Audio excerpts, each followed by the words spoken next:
In case you've been living under a rock, a couple years ago, there were a bunch of lawsuits involving real estate commissions. And since then, a lot of buyers and sellers have wanted to represent themselves. I feel it's a lot more than it used to be. Hey, I'm Rachel Hayes, and I talk about real estate and intentional living. I would love to be part of your online circle, so hit subscribe to join mine. With this growing trend in unrepresented buyers or sellers, I want to bring this to your attention to caution you.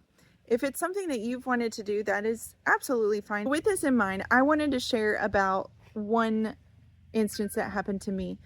I was the listing agent for a home last fall, and the client that ended up purchasing the home was unrepresented.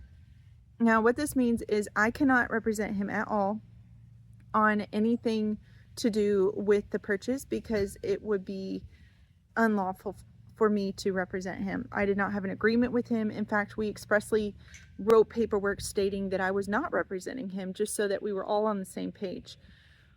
He submitted a purchase agreement on forms that were outdated because he does not have access to realtor forms. Now, in theory, this is fine. You can submit an offer on a blank sheet of paper or on a napkin, really anything. However, the most current forms that are available to us as realtors are going to protect you the most. That's a big deal when you're talking about the future home that you're purchasing. The form that he had, like I said, it was outdated. He put on there that he wanted 2 days for inspections. Now, I understood what he intended, but intention and actuality were different. He intended to have 2 days after the inspections were completed to respond and request his repairs. But what he actually effectively wrote was that he wanted 2 days to get the inspections booked. This is from the time he went under contract. He wanted it booked, completed, reviewed, request submitted, any additional inspections, the whole 9 yards, all done within the first 2 days of his contract. Now, I went ahead and reminded him on, it would have been day 4 of his contract, that he needed to have it done by then because that was 2 business days. You know, I told him that we were fine with two of the days being a weekend, not business days, but he needed to go ahead and get that scheduled for the second business day. Now, reminder, I was not representing him, so I didn't have to tell him that. But it was to my seller's advantage, so I was representing my seller in telling him to get them scheduled, which he did. But then he did not respond in a timely manner of the 2 days because he couldn't, because his inspection wasn't actually completed and given to him by the end of that second business day. My seller had a ton of grace and she was not worried about that.